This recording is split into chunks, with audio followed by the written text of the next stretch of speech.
now we can go with another aspect of this war, the information war, the cyber war, and in this war, another beside the guns, beside the bombs,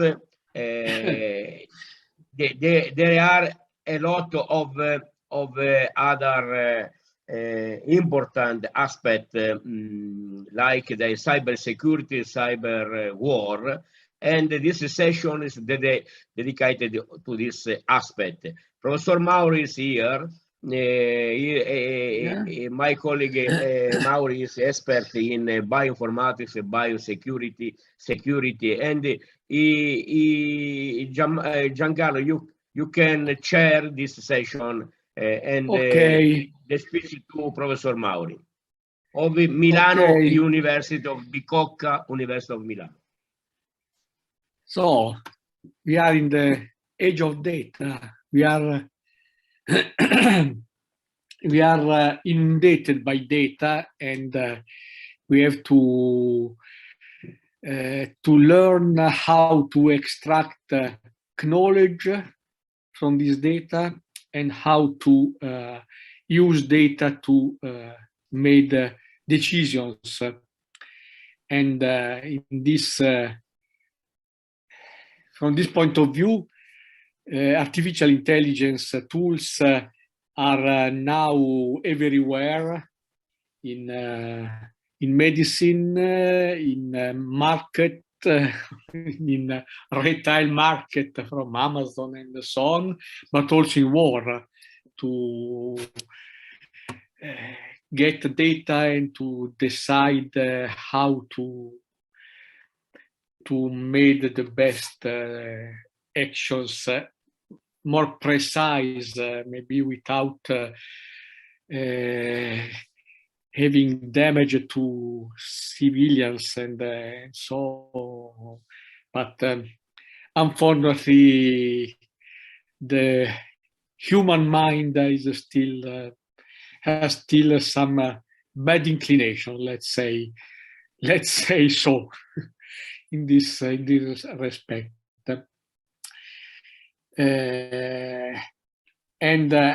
Okay, so from data to knowledge and to decisions, but data may be good or bad, and if we use bad data, we will take bad decisions.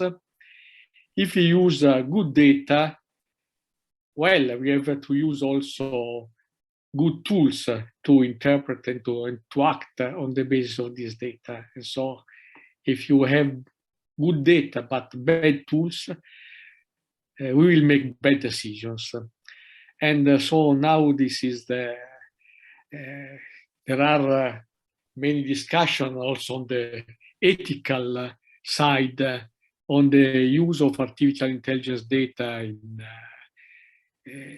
in tools to learn from data in different sectors, medicine, but also in public order. So what are the limits to use biometric data, for example, to identify people and to recognize people and maybe to act against people without bias based on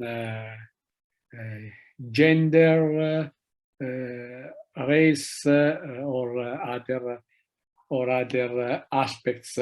This is a very delicate problem, and the other problems were cited by Francesco.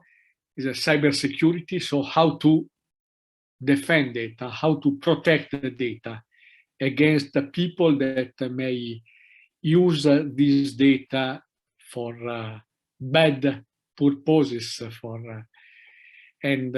Okay, so I think that the relators that we have will go into these different aspects of artificial intelligence, data use, and cybersecurity and privacy protection.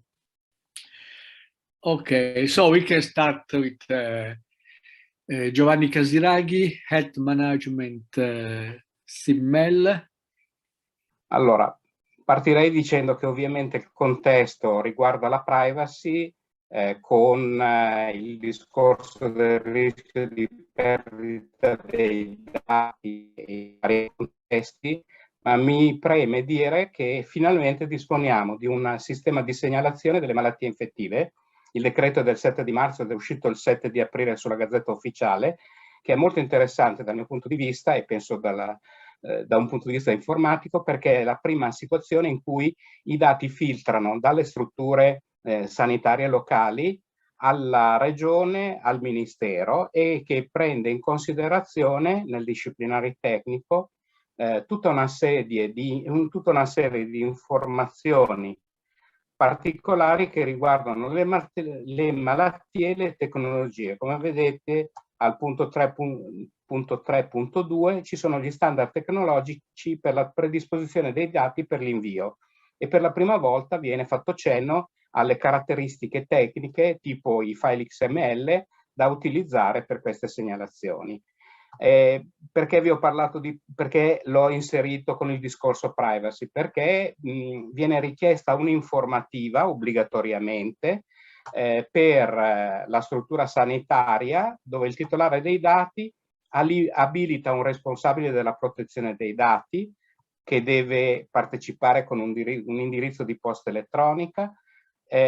Viene precisato che la raccolta dei dati è obbligatoria per il decreto appunto del 7 di marzo, ma anche con una decisione della Comunità Europea non commentata del 2013, con il discorso che questi dati vengono trattati appunto secondo GDPR esclusivamente da personale appositamente designato e vengono utilizzate tecniche crittografiche per l'invio.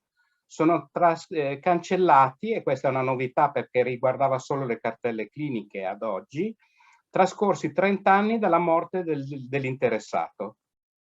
Quindi vengono messi in corso un sistema di segnalazione nuovo e le segnalazioni di malattie infettive vengono equiparate alle cartelle cliniche come modalità di conservazione.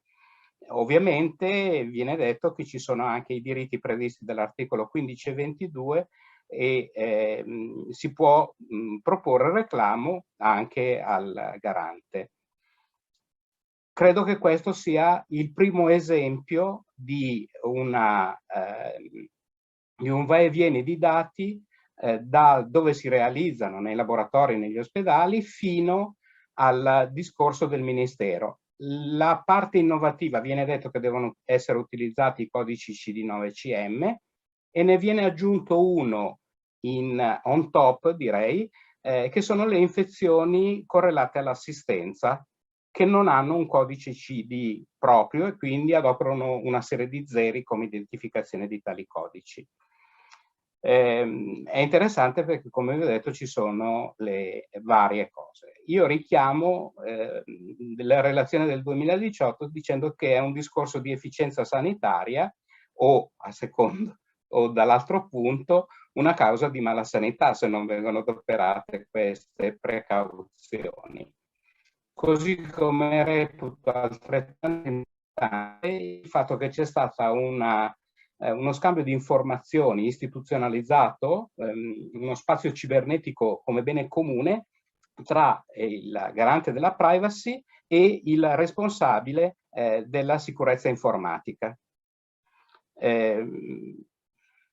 Siamo migliorati nella graduatoria dei paesi che utilizzano il Digital Economy and Society Index, e però abbiamo avuto un sacco di problemi con reati, con l'interesse anche delle varie procure, e l'ultima disposizione importante è la radiazione di Kaspersky come antivirus.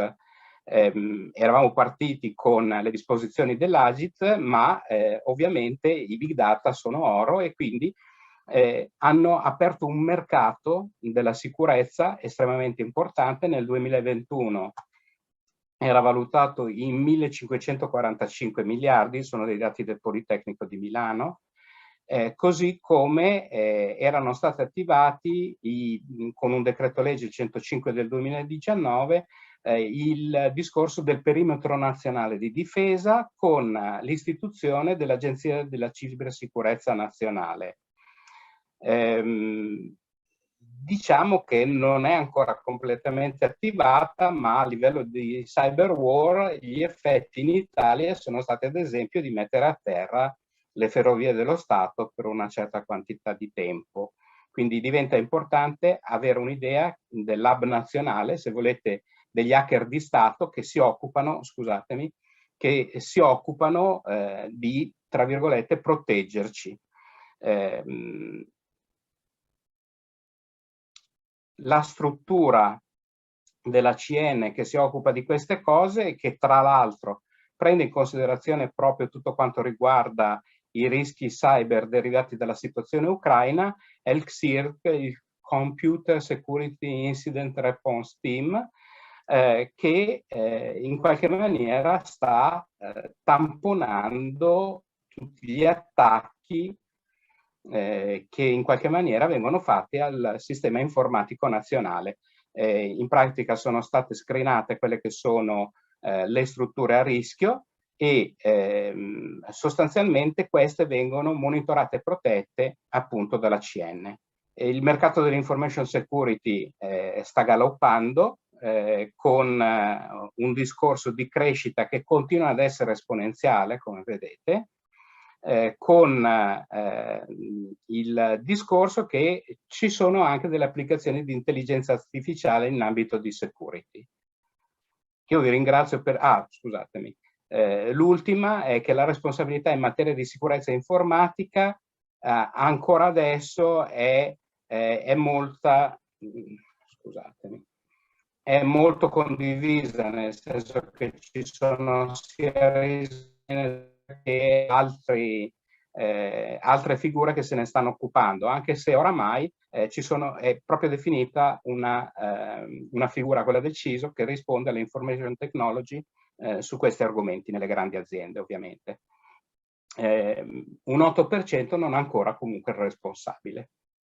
Vi ringrazio del tempo e scusate perché ho fatto francese e tedesco e l'inglese ancora non riesco a masticare. Perdonate. Grazie. Thank you, Giovanni. Luis, welcome to this conference. This session is about cyber security. Luis is the most expert in this field, my friend. Yeah, the problem is that you know, it's a very complex issue. It's not in normal cases. I would say that at this time the main concern from a security perspective might be things like ransomware, which is very prevalent, and suddenly you might be working in a hospital or someplace and you're unable to see the information. When you look at the 5 areas or pillars of information assurance, the very first one is called availability. If people have all the information in electronic form, but they cannot access, this is obviously a big problem. And this is one of the issues of information assurance. Now, the other 4 deal with integrity of the information, authentication, confidentiality, and non-repudiation. But the big problem is that we're in the middle of a war in parallel to a pandemic. So it's three very different forces. And what happens is I developed at the National Defense University in Washington many years ago, in around 2005, the courses on critical infrastructure protection. And the problem is that today, as you know, you need electricity and communications. These two columns, everything goes through there. You know, banking, health, public health, transportation, communication, you know, everything goes through those things. There is an additional layer that in particular I would say to the young, because this is a generational problem in addition. If you take the telephone out of the hand of the youngsters, what do? They don't know what to do. You know, I come from a generation that we use logarithmic tables, then we use calculator, then we use the computer, and then we use the telephone for everything. But if the telephone is not working, we can still be very active. And this is an issue of continuity of operations that the youngsters will have very big problems. So let me see if I can share the screen.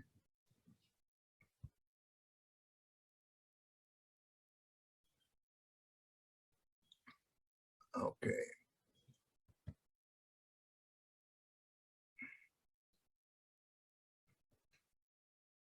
So I thought that something that everybody is more or less aware is that every time that there is a cyber incident, there is a kinetic effect.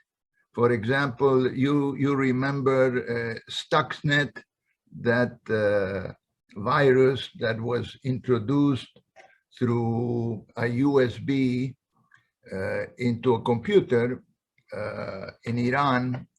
It destroyed the centrifuges, and so that's a consequence. Of course, there were people writing code to cause problems, massive traffic jams because of the signals. In other cases, train crashes because of alternating the signal systems, compromising it to fail.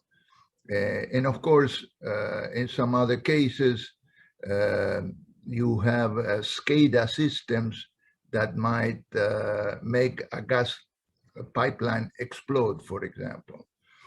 The problem is that in this era of a war, we have this whole area of information operations, or for some others it's called information warfare. And the reality is that in the 21st century, we're living in an era where the information is a sign of power, because you can modify, you can make people scared, and this is not necessarily the information that is conveyed is true. So this creates problems that pretty much the armed forces are dealing with that. But in reality, in the 20th century, we had an army, a navy, an air force. In the 21st century, we need a cyber force because of attacks and defending the system. And so you need a free flow of information that leads to communication, and that it can enhance democracy, human rights, economic development, peace, etc. And obviously, it's very difficult to know who has these tools available. And in the United States, 85% of the critical infrastructures are in the hands of a private sector. And those that protect from cybersecurity case is the public sector. So if there is no handshake between public and private sector, you will have no protection whatsoever. And this becomes very difficult because the IBMs of the world don't want the Hewlett-Packard of the world to know their vulnerabilities, because they are in the economic war among industries. So, and if you don't tell me what your vulnerabilities are, I cannot protect you. So it's a very difficult situation to find out in reality the things that you have to look for. So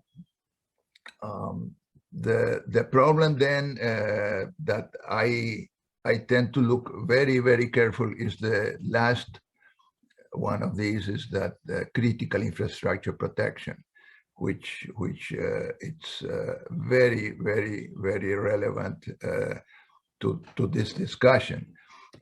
When you have another country bombing, destroying hospitals, destroying schools, buildings, killing innocent, this creates complete havoc, lots of fear, and aside from the death, it's very difficult for that country to stay alive, because the core comes from all that technology dependency. So it's very, very important, that connectivity, but also it's an issue of the information that is processed there.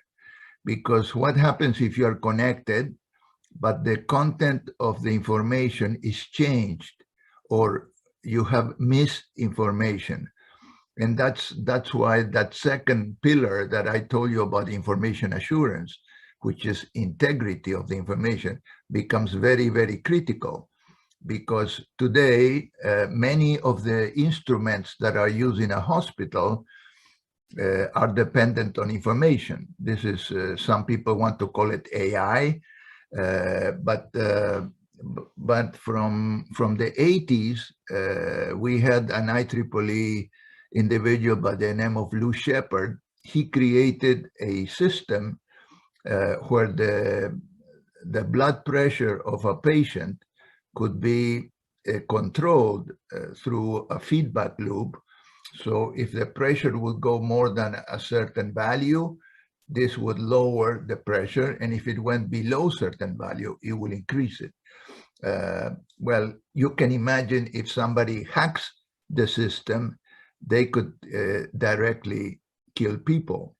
But under the circumstances that we're living, a lot of, you may have read about the many generals from the Russian army getting killed. And this is because they used telephone lines that were not protected. Immediately, the positional situation of that person is detected through a geographical, the superimposition of a geographical information system with a GPS. And once you locate, you don't need big infrastructure today, because you can, using a drone, boom, kill this person. And this becomes a very double-edged tool, because it could be used the same way that it could bring medications and blood to a hospital, he can also bring a bomb, and there is a very thin line in terms of the ethics. So when in 2001, or 2002, I should say, I created these two issues of the IEEE EMBS magazine.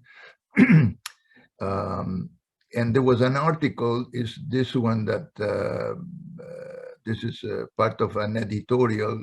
I was the editor of these special issues, but in 2002, this Homeland Security, the possible, probable, and perils of information technology was trying to show that the actual creation of the Department of Homeland Security was not necessarily a good solution, because the problem here is the information needs to be connected among very different stakeholders. That this means that you had silos of information, and the proposal for Homeland Security was to unify 22 different departments. And what I was trying to emphasize is that it's not important to get many departments together. What you need to do is the sharing of information. That's what is important. Some people come with this. You may remember when the terrorists, there was a group that learned how to deplane, but not how to land the airplane. And some people immediately said, the problem is about connecting the dots. Well, I could tell you that it's impossible to connect the dots if you do not know that the dots exist. And this is part of this big problem. I created this scenario that is explained there. You might remember that in the Congress, envelopes with anthrax came to that Congress. This is supposed to be these green ones.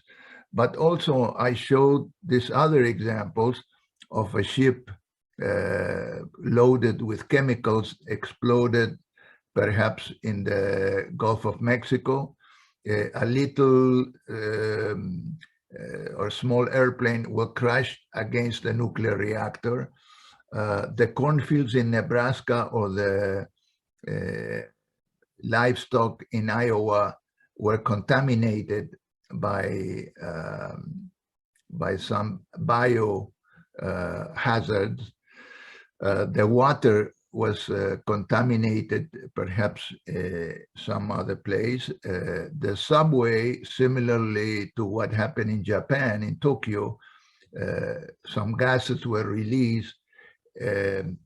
Some US tourists came back from a trip with exposed to something like smallpox, but without any symptoms. And somebody changed the guidelines that the CDC or the National Institute of Health has done. The reason I brought these examples was because each of them, in my view, needed to be inside of this national health information infrastructure. But the first responders for each of these is different. In the case of the ship with chemicals, you have the Coast Guard, but also because of the ship, but because of the chemicals is the Environmental Protection Agency. In the case of the airplane, against the nuclear reactor, you have the Department of Energy because of the nuclear reactor, and the airplane is the FAA. In the case of the cornfields and the livestock, those two is the Department of Agriculture. In the case of the water contamination is, again, the EPA, Environmental Protection Agency, and the same thing with the gases in the subway. In the case of a tourist coming with a disease with no symptoms, but a highly contagious disease, it's not different than today what we have with COVID. How do you detect if there are no symptoms? Well, the first responder here would be the CDC. And in the case of changing the guidelines are produced either by the National Institute of Health or by the World Health Organization. And again, the problem is that all these agencies need not to be part of the same agency, but yes, to share the information. And this is what was lacking.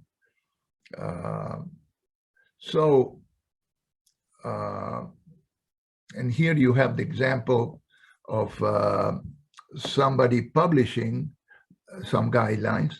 And this is part of that third leg that I told you on information assurance, with this, the authentication of that information. You might not know, but the automatic system is not necessarily checking for the content. And where it says do, somebody could do not. Where it says 500 milligrams, they might put 5 milligrams. So the integrity of the content, it becomes a big issue in the information age for the devices, and as well for the individuals using the information. These were the three areas that I represented in the White House during the 96, 97, 98 timeframe, from the high performance computers and communications. This is during the Clinton-Gore administration. These were the three books that came out to Congress then in 97, 98, and 99. And those specific areas I was the one concentrating. But these five areas, the one in red, that's where providing availability, reliability, integrity, security, confidentiality, and privacy, that's where it was concentrated. And I represented part of the health equation here, but I had people from NASA, people from the Department of Defense, people from NOAA, which is the National Oceanographic and Atmospheric Agency. I had people representing 15 different agencies. So the uses of those applications were in very different fields, represented by the critical infrastructures. And that's why in the 2008, I edited this third magazine, which was about the critical healthcare and public health infrastructures. In all these three magazines, senators from the left and from the right were invited. And this is a very important detail, because nobody gets the politician involved. And the problem is the politicians, usually in the US, are people that are educated in English, in history. They have no idea about science and technology, and yet they are the ones that will be making the decisions about funding the different projects. So in all three magazines, I allowed senators to write, but then these three magazines were distributed among members of Congress so that they would have a better idea what we were talking about. This is what I was telling you earlier, the electricity and the telecommunications columns that are fundamental for every infrastructure. And the problem is that most of us understand within one of the infrastructures what happens if there is no electricity. But we have no idea many times on how that infrastructure affects all the others. This is kind of like a domino effect. And to me, this is one of the most important areas of understanding the interdependencies among infrastructures. When I mentioned earlier that ransomware, when 2 years ago, it was a Friday in England, and there was a case of ransomware in a hospital. And what happened was the hospitals could not open the files of a patient. But interestingly enough, in China, it affected the banks. And in the US, it affected Federal Express. And you say, how can this be? And this is the problem.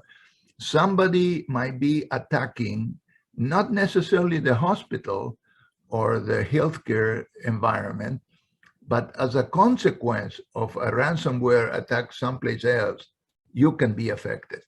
And so it's extremely difficult to protect unless you understand the interdependencies among all the infrastructures, and not just the infrastructures in your country, but globally, because we have become very, very dependent.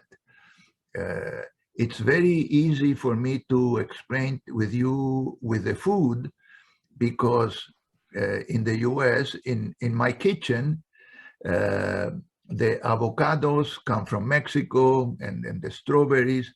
The blueberries come from Peru or from Chile. The coffee comes from Brazil. The bananas from Ecuador or Costa Rica. The fact is that what happens if that food is contaminated? Well, the Department of Commerce has the codes for accessing what came from where. And if something is contaminated and you have sensors in your refrigerator, the supermarket not only can tell you you are running out of food, but the one that you have is contaminated. So you can do prevention. This is wonderful, but on the other hand, if you don't connect this information, then it's of no use. Of course, when we get into all these infrastructures, you have all these problems all these tensions, because something can be deliberate, something can be accidental. For example, if you remember the nuclear explosion of Chernobyl, the operators were doing the appropriate moves, but the system did not respond. So this would be a case of an accidental threat. In the case of Fukushima, it's the natural threat, because first you had the earthquake, then you had the tsunami, and then you had the nuclear explosion. And of course, as we move in time, you have innovation, you have deterioration of the equipment, and of course you have places where these things are regulated or not, like what happened in Texas last year because of climate change. They had a terrible mess. So it's very important to learn from the situations that happen. In 2011, there was a similar situation, and the problem was generated because of the very low temperatures. The turbines in the plant processing electricity were down. So the people in El Paso learned from that, and they spent $4.5 million, and they winterized the turbines so this would not happen. So during February of last year, when there was this big problem with the temperatures, El Paso had no problems. But the rest of Texas, where there is no regulation, they did not want it to spend money. They saw that not as an investment, but as an expense. And what happened is the individuals went to gymnasiums because the temperature dropped below 0 centigrade. And when they came back home, all the pipes were frozen and exploded. So the houses were all flooded. And this ended up costing the state of Texas over $200 billion. So it is unfortunate, but there is even political implications on that.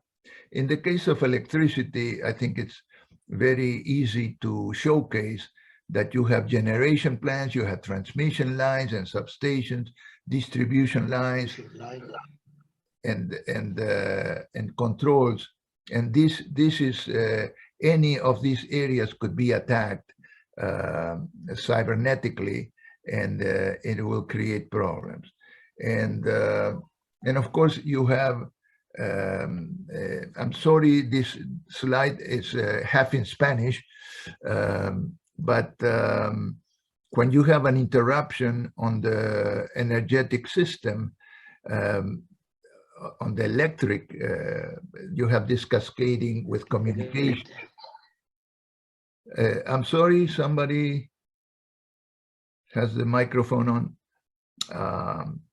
With communications with the water, it can be the wastewater and the water. Remember that the filters for drinking water are electric.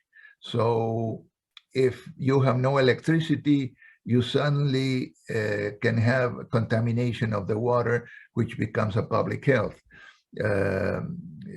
Then transportation, communications, all these is part of this first round. But you could go through very different infrastructures. In this case, it would be communications. And of course, it's connected to electricity, to the water and wastewater, to gas and oil, and to emergency response and transportation. In the case of electric, you have, again, communications, transportation, and you can see a repetition of very different areas that are affected by that. So it's very crucial for all these areas to work together. Here is a situation on how IBM deals with the SCADA systems. These are supervisory control areas that could be avoided, but the premise is that these systems could be attacked very simply through internet if they go unprotected. And of course, the more we know, the less prevalent the attacks are going to be.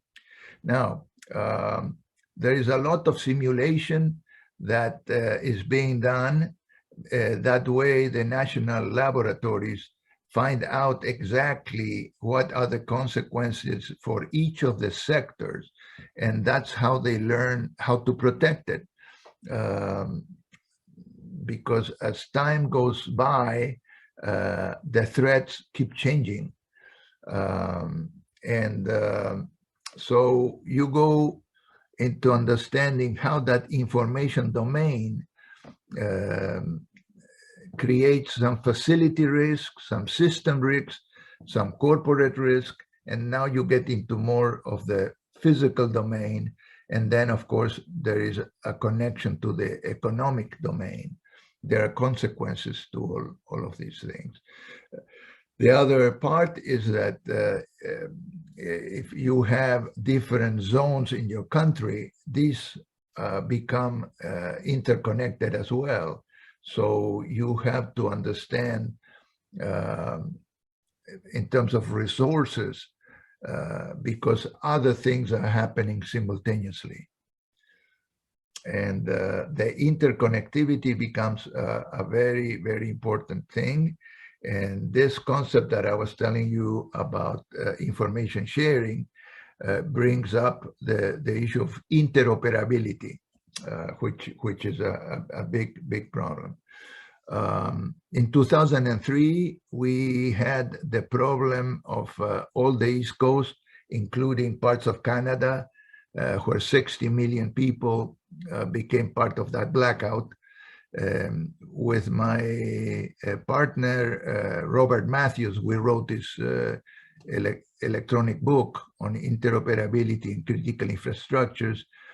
And some of the conclusions were that it was not just the technical part, but for example, the operators in Cleveland did not understand that by turning off 4,000 or 5,000 individuals, they could have saved the 60 million. The people that were supposed to cut the limbs of the trees did not do it on time. So this is almost like the perfect storm that involves not only the cyber component, but also the physical and the issues about people. So, as I mentioned, the modeling and simulation helps understand, predict, plan for, connect, monitor, experiment, and exercise with the elements of a system over time. And that's the important message there. So I'm gonna skip this part. And this is, you may have heard this term C4ISR, which is Command, Control, Computer and Communications, Intelligence, Surveillance, and Reconnaissance. This is, for the situation that is being lived in Ukraine, it's essential for their survival, because what they are doing in many cases is anticipating, thanks to these tools, when they use, when the enemy is using not protected telephone lines, they immediately can pinpoint where this person is and get rid of it. But the whole control, the command control, the computers and communication, it's a very, very important issue, because it also incorporates the communications that come from individuals that might want to mislead the opposite side. And this again is a big issue in terms of integrity of the information. How do you know that the information that is being posted or that is being relayed by third people is correct? And but this is all part of that cyberspace, and it's not just a matter of using networks like this where you can detect terrorists, etc. It's in the civilian. If I just to give you an example, people today use credit cards for traveling. The more you travel with that, the more miles that you get, and then you get free trips, blah, blah, blah. What this does is incentivates individuals to use the credit card. If I get a hold of the information in the credit card, I can know your activities of daily living every day of your life, basically.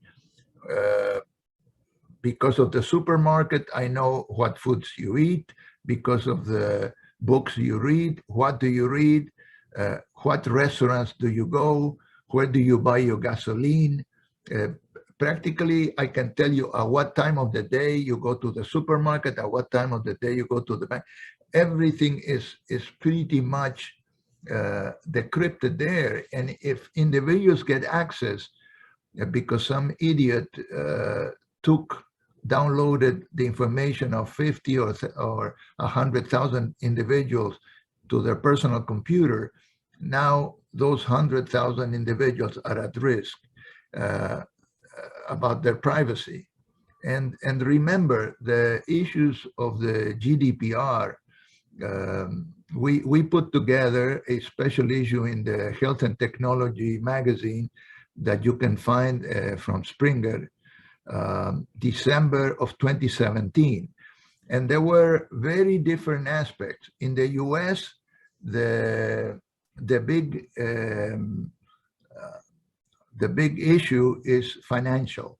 If the private companies know that you have a precondition like cancer or heart disease, they might triple your what you have to pay. But if you're from the Tutsi tribe in Rwanda, you might be afraid that your whole family could get killed because of the genocide that existed there. Well, the Minister of IT from Rwanda wrote an article there. There is another tool called Aadhaar in India that affects 1.4 billion people with their personal information. The only politician that was against the use of Aadhaar wrote as well. So in the case of Iceland, public health information, the genetic information is public domain because the government pays for that. So it's completely reversed from the US. And somebody from that country wrote, of course, there was somebody from Estonia where they suffered an attack from the Russians, and all their infrastructure is electronic, and it went down. The point is that when you talk globally, you're going to have very different threats that affect different nations. And of course, we come to this emergency management cycle that how do you mitigate, how do you prepare, how do you respond, how do you recover? And this becomes extremely important. And it's part of that continuity of operations that I was mentioning. And of course, if you do an analysis, with the exception of this areas up here, this is what is called SIBMeL. It's chemical, biological, radiological, nuclear, and explosives. That's what SIBMeL is. These are very high problems, and of course they are called weapons of mass destruction. In the case of Fukushima, we had the earthquake, then the tsunami, and then we had the nuclear problem. So this is an area of high complexity, and national and international response needs to be. Luis, yeah, can I ask you to go to the conclusions? Yeah, please? I'm done, Francesco. Basically, to me, it's extremely important for every country to understand the other countries, because the threats, as I was saying, with privacy and security of medical information, it's what is a threat in one might not be in another. But when we are dealing with a pandemic, like we are right now, we have no standards. The standards, for example, if I wanted to go to Uruguay, I had to have a PCR 72 hours before getting there, that it was negative. But to come back to the States, I only needed a quick test, 24 hours being negative. And the fact is that if I have a quick test, I could have no symptoms, and I could be a false positive. Again, I think we need to connect this these areas work together as a team. And to me, the sharing of information becomes very critical to protect those information infrastructures that are the items that are governing our lives today. So with that, I'm stopping, and I'm sorry if I went to. No, it's thank you very much. It was an extremely informative presentation, very interesting and covering a lot of relevant points about critical infrastructures and threats related to information. And so, thank you very much. Francesco, abbiamo pronto per intervenire il rappresentante del Sindaco di Firenze. Ottimo. Che voleva fare un breve saluto per l'iniziativa. Grazie, è importante questo anche. Io proporrei questo gemellaggio tra Firenze e Odessa, signor Sindaco o rappresentante del Sindaco, perché è importante esprimere operativamente con le ultime cose che abbiamo anche visto questa concreta possibilità di cooperare in termini culturali, in termini formativi universitari e in termini sanitari. Please, grazie. Grazie, volevo introdurre appunto il dottor Armentano in rappresentanza del Sindaco, è un collega, è un caro amico, molto sensibile a tutte le tematiche sociali e di cooperazione, rappresentando una città così importante. Grazie Nicola, se fai un breve saluto.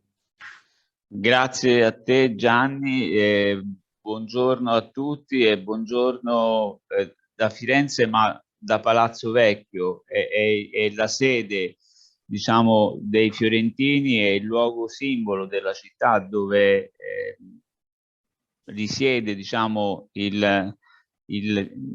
l'attività politica amministrativa, e proprio qui un mese fa da Firenze a 200 metri da qui tutti i sindaci d'Europa si sono riuniti virtualmente per portare vicinanza a quanto sta accadendo non molto lontano da qui. E quindi anche oggi, dove il tema è la cooperazione da un punto di vista non politico, amministrativo, ma scientifico, fa vedere ancora una volta come la forza delle idee può mettersi a disposizione delle persone, in questo caso delle idee della scienza. Io voglio ringraziare tutti coloro che in questo momento sono collegati per portare insieme non soltanto un segno di vicinanza e di solidarietà nei confronti del popolo ucraino, ma anche una proposta di cooperazione e collaborazione che mi sembra indispensabile in questo momento mettere a disposizione della popolazione ucraina. Io confido molto in quello che oggi e domani potete contribuire con questo momento di confronto e di incontro a mettere a disposizione per il futuro, che non è molto lontano ma che deve essere domani, perché è adesso che c'è bisogno di dare sostanza a questi momenti di reti che si stanno attivando. Da qui qualche giorno fa è partito un treno pieno di farmaci, un treno pieno di alimenti e un treno pieno di calore, soprattutto di umanità. E credo che oltre all'umanità e al calore, se anche la scienza può dare il proprio contributo, può essere davvero un ulteriore passo verso quella forma di cooperazione che è necessario mettere a disposizione in questi momenti. Il Comune di Firenze si mette a vostra disposizione, se possiamo in qualche modo supportare questo bellissimo momento. il dottor Pellicanò e tutta la rete di scienziati che ha messo insieme in questo momento potrà trovare in noi un modo di poter sostenere e spingere qualunque iniziativa che possa portare sollievo e soprattutto una speranza di pace in quei territori. Grazie per tutto quello che possiate fare oggi e buon lavoro e un abbraccio caloroso da Firenze e soprattutto da Palazzo Vecchio. Grazie Nicola, è molto importante la tua presenza, è veramente simbolica, ma sappiamo anche molto concreta, però ci ha fatto piacere che tu ci abbia parlato proprio dalla casa di tutti noi. Grazie ancora. Grazie, anch'io la voglio ringraziare e volevo dirle che non è che è in buona compagnia, nel senso che abbiamo ricevuto, Gianni ha ricevuto una lettera di solidarietà da parte del Ministro della Sanità, io adesso ho ricevuto una lettera di adesione sia dal Presidente del CNR Carrozza, sia, professoressa Carrozza, sia dal Ministro dell'Università e Ricerca, dicendo che queste nostre idee e proposte anche operative saranno messe a disposizione, attiverà il Dipartimento di competenza, quindi Dipartimento del Ministero, il Comune di Firenze, e poi vediamo un po' di individuare un po' di ospedali italiani da prendere in maniera concreta. Anche l'intervento che ha fatto Stefano Mazzoleni del Sant'Anna di Pisa è importante. Poi con il CINI riuscire a coprire tre cose: una teleconsulto, teleriabilitazione, informazione ai nostri colleghi, second opinion, un discorso di coinvolgere e di ospitare studenti, ricercatori, professori dal punto di vista della università e della formazione, e ovviamente, come si diceva nell'ultima relazione anche di Mazzoleni, ospitare qui i malati più critici, che non possono essere magari curati là, e con le dovute cautele, con tutti i sistemi di accordi da fare tra il nostro paese e di là che sono in guerra, portare qui questi malati gravi che possono essere magari stati colpiti da bombe o da altre esplosioni, e essere curati e riabilitati possibilmente qui da noi. Grazie per la disponibilità, veramente mi fa piacere questa grande coesione, chiamiamola così, del nostro paese e anche degli altri paesi. Abbiamo visto la Polonia, abbiamo visto la Cecoslovacchia, Repubblica Ceca, poi abbiamo contatti con la Romania, vediamo più tardi la Francia, in modo tale da poter creare un cordone, diciamo, di solidarietà nei confronti di questa avventura insensata da parte di quelli che hanno invaso l'Ucraina, cioè la Russia, insomma. Bene, grazie Nicola, a presto, grazie. Grazie veramente, signore. Grazie a voi, buon lavoro. Grazie. Grazie.